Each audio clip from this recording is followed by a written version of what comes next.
Behind the Frenzy, sponsored by the My Auto Group. Welcome everyone to the Behind the Frenzy podcast. I am Dean Holzwarth, along with my good friend Andy McDonald, and we are back here for week 3 of the Football Frenzy. We're going to recap some exciting games from last week, and then we're going to kind of preview some of the games we're going to have on Friday. So I think, first of all, let's start with the one that our producer, Phil Perneski, was just actually showing. Zeeland West and West Ottawa. Yes. I know neither of us were there. No. I think you just kind of saw the play for the first time. But let's kind of break it down. West Ottawa takes the lead with about 48 seconds left That happens. On a field goal. And so Zeeland West doesn't have much time left. And they come out and come down the field. Drew Albrecht, Zeeland West quarterback, as you see on the screen, tosses a Hail Mary. Brandon Holman, and you see 4 guys from West Ottawa converge trying to get the interception, and it gets tipped, and he's just standing in the end zone. Can you talk about a more dramatic way to end a game? What was the receiver's last name again? Brandon Holman. Holman. I mean, what a play by him. I mean, like, seriously, the way you look at that play with all 4 of them kind of coming in and the defenders just hitting each other, he does like swerve out of there to get to the end zone and make that catch. It's impressive. I mean, I guess when you think about it, it's more likely to get tipped probably than you to go up in the middle of 4 people and catch a ball and bring it down. Right. So just in that moment to be able to think that fast and make that play, that's pretty incredible. But I mean, what a heartbreaker for West Ottawa. I mean, that football program's been trying to like be on the up and up. They've gotten a much bigger stadium and nicer athletic facilities over the last few years, and got a chance to get a big win against a program like that, and to have it end that way, that's just. It's a really, really tough way for it to go for them to finish it out. But, yeah, you don't see things like that every single day, and I'm sure those defenders are still beating themselves up about it. But, like, all they're trying to do is go up there and make a play. I mean, I guess, like, you could say it's almost like a fly ball, maybe a little bit of communication, like knock it down or something. But at the same time, you're thinking to yourself, like, I just want to intercept this and run to the other end, maybe slide down or whatever, but then celebrate. Yeah, exactly. So, like, It's tough. It's so much easier for us to sit back and say in the moment that's the play that they should have made. But wow, what a Hail Mary! Yeah, what a great time. And we'll talk about West Ottawa a little bit earlier, but they lost their first game against Grand Ledge by 3 points. So they've had 2 really competitive games, and they're 0-2, unfortunately. Yeah, for sure. But they'll have a chance to be in the spotlight again this week. So yeah, 100%. We'll get to that. 100%. Another great game from last week, Granville and Cass Tech. Not gonna lie, gonna be totally honest. I don't think that you and I thought that Granville stood much of a chance against Cass Tech. Obviously, defending champs, top ranked in the state, and they went out and proved us wrong a little bit. Obviously, losing in overtime, 30-27, but that wasn't the real in overtime. Wasn't the real story of the games. So from what I heard from different reports was end of regulation, Granville had a chance to kick a game-winning field goal from maybe 30 yards. Kicker goes out, doesn't have his mouthpiece in. Referee catches it, and under rules, he has to sit out the next play. So he doesn't go out and kick it, obviously. They go for it on 4th down. They come 1 yard short, and then they go to overtime.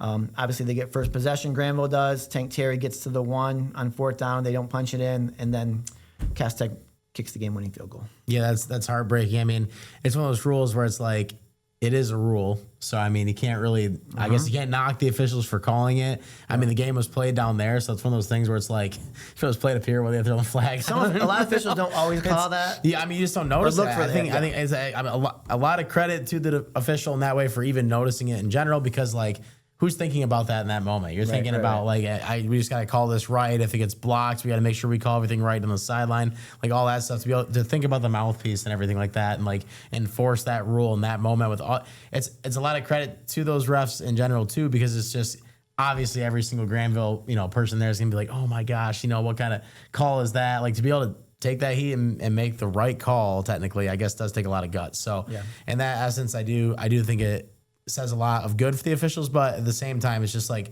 in the rule book in general, it's like, come on. Like, do they really need to come out for that play so you can't kick the field goal and end the game? Like, I think that's just more of an MSSA, a rule thing that maybe should be looked at. I'm sure it wasn't intentional. I'm sure he didn't mean to not wear a mouthpiece. Maybe maybe because he's the kicker, he doesn't have one in general. I don't know. But that's a crazy ending. And yes, a lot of credit to Granville. I definitely did not expect them to make it a game like that. And I'll be the first one to say it.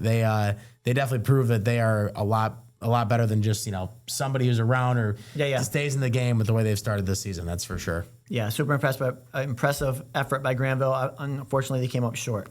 Another okay red team we're going to talk about real quick is Rockford Muskegon.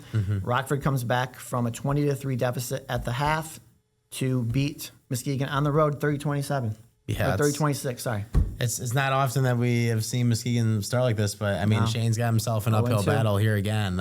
We knew that no matter who lost this game, you're going to kind of be talking about one of these two teams is going to really, really be feeling down probably as a program. Right now, Muskegon's got to be feeling that way. They don't lather their schedule with easy games either. They put it together and have some tough ones out there. So, it sucks for them to start that way, but I do expect Shane. I still think he'll get it going in the right direction. They have some time to make it up, but they got to start winning some games. That's for sure. On the other end, just a huge win for Rockford and Brent Cummings, because I mean, you had to get this win. I mean, you just had to get this win. It felt like for them too. So to be able to get the job done and put up that many points and trail by as many as they did early in that game and come back and take the lead, it says a lot about their program and how good they are and how much pride they've taken finishing the job and getting the win. Yeah, definitely. Hey, let's talk about a couple of games that we were at. Yeah. You were at Kennewa Hills. Mm-hmm. Was that a road game? No, it was at Kennewa. It was at Kennewa. Against Pawpaw. Give me your thoughts about this Kennewa Hills team, 2-0. Yeah, it's just, I get there and I've watched, I went to Kennewa, so I went there for 3 years and went to plenty of the games and stuff out there. So it was just crazy to me to see like the environment for one. I just want to like hit on that. Like they had a DJ, they have like all these like fire trucks and like people there and all this like excitement going on. People are actually like tailgating, which you see at some high schools, but not really at Kennewa. Like it just never has been like that since I've been going there. And then like they have a brand new scoreboard, this giant video, this huge like pump up thing, all these fans there. The environment itself already made it feel like it was like a football program that's been great for a long time, even though really they haven't had the records to back that up. First two plays of the game on offense, they ran in a 72-yard touchdown and had a 75-yard passing touchdown. And it was just like, who is this team? Like, what's going on? It's all about Don Fellows bringing the people there that are there now and winning. He obviously has, the stuff that's happened in the past happened, but that's not like he's back in the football field and he's trying to do his job there. And he's done a phenomenal job with his team so far. I don't think you can say enough about the job that he's been able to do. Obviously his son is the quarterback and he's looked great so far for them.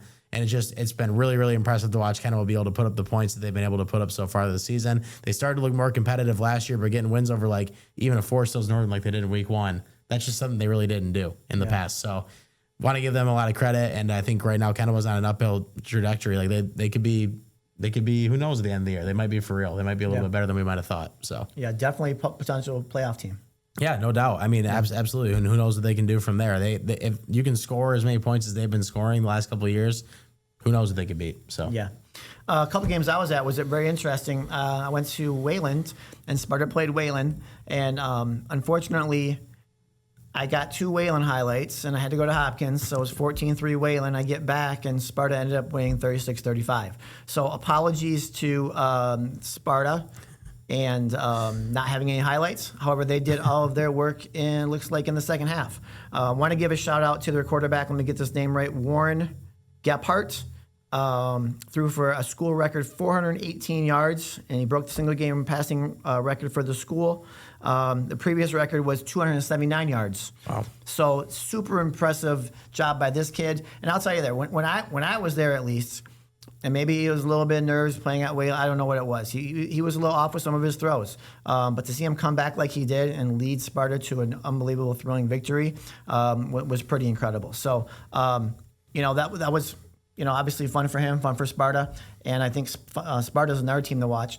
Super impressed, by the way, with Hopkins. I get there, and Hopkins makes a unbelievable interception where 4 different guys got a hand on the ball, and then the 5th guy came down with it. Wow. So I don't know what's play of the week. Maybe it should have been, but Hopkins looked really good to me as well. So I do want to mention, I don't know if we covered it. Did we talk about Northview yet? They were our other Northview with another close game. I think you got to say something about that program right now and the way they've been able to get these wins. I mean, obviously the huge win. West Catholic just went out and I was at that game. They went out and dominated Coopersville this past week, who has been a program who's been pretty good the last couple of years in Coopersville and been competitive with West.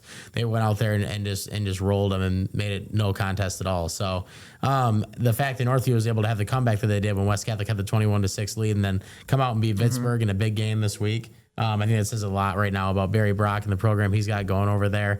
It's been a lot of fun to watch, that's for sure.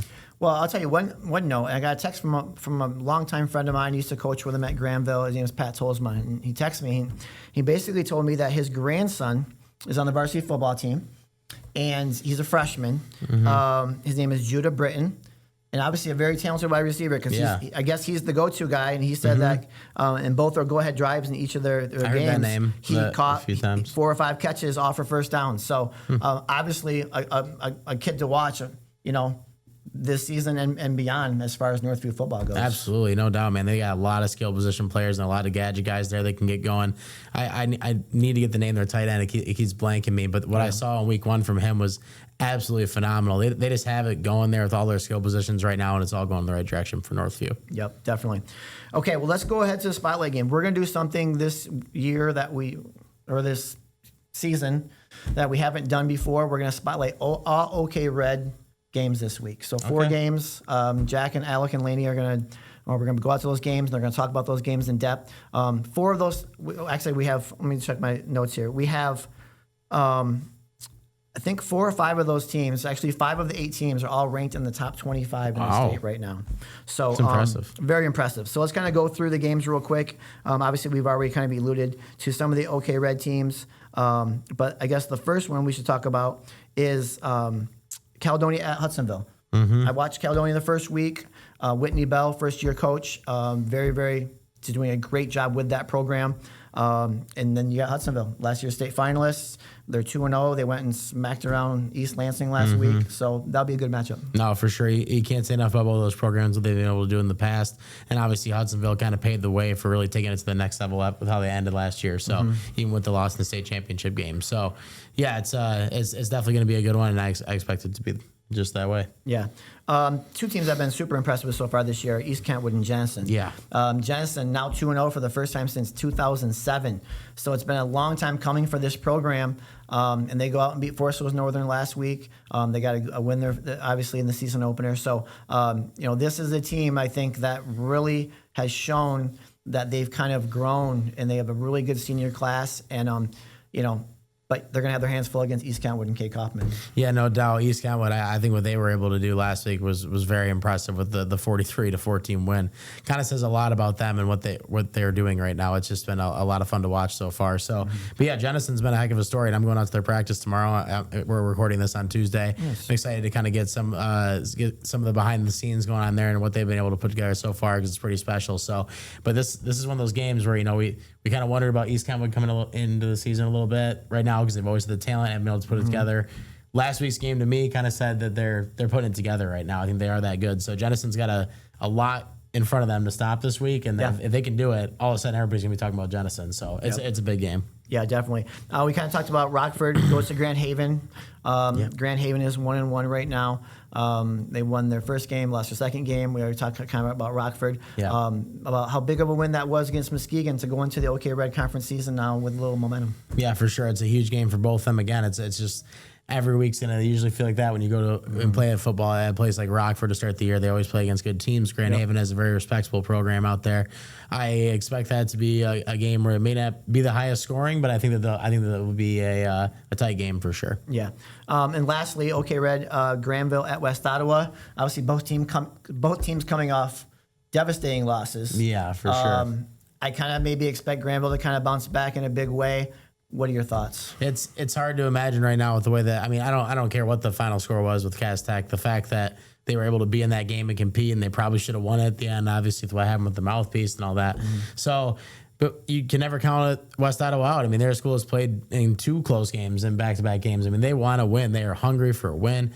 This is a chance for them to get it and really put themselves on the map with a big win, whether they're 1-2 or not. So if you fall 0-3, it starts to get to that category where it's like, oh boy, you can't slip up again, or it might really, really start to hurt you. So it feels like this is a huge game for West Ottawa too, but I do expect Granville to take care of business in that one. Yep. I wouldn't be surprised, and we kind of talked about this earlier on our other podcast about Michigan State. Maybe a letdown from Granville a little bit, right? You have such a big emotional kind of loss, obviously, and are you still thinking about that? Are you going to move forward? So I think that's big for Granville to kind of just put that in the past and kind of move on, because The OK Red's going to be so fun to watch this year. I know I talked about it last week. I think there's 4 legit teams that can compete for the OK Red championship this week, and every week is going to be a battle. Yeah, I think with Granville, it could be a little slow in the first half, but I think you give the ball to Terry in the second half and let him kind of do his thing. I think that he's gonna have something to say about if that first half starts a little slow for him. I do agree with you. It definitely could start that way. So, but yeah, it's one of those divisions here. It's just so much fun to watch, and if you're looking for something to pay attention to in the high school scene in this area, and you want to get some good football in on Friday nights, this weekend is definitely a good slate to, kind of start it out with there. Definitely. Well, hey, Andy, thanks a lot. Thanks for joining us this week on the Behind the Frenzy podcast. Looking forward to a great Friday night with warm weather, and we will see you next week. Bye.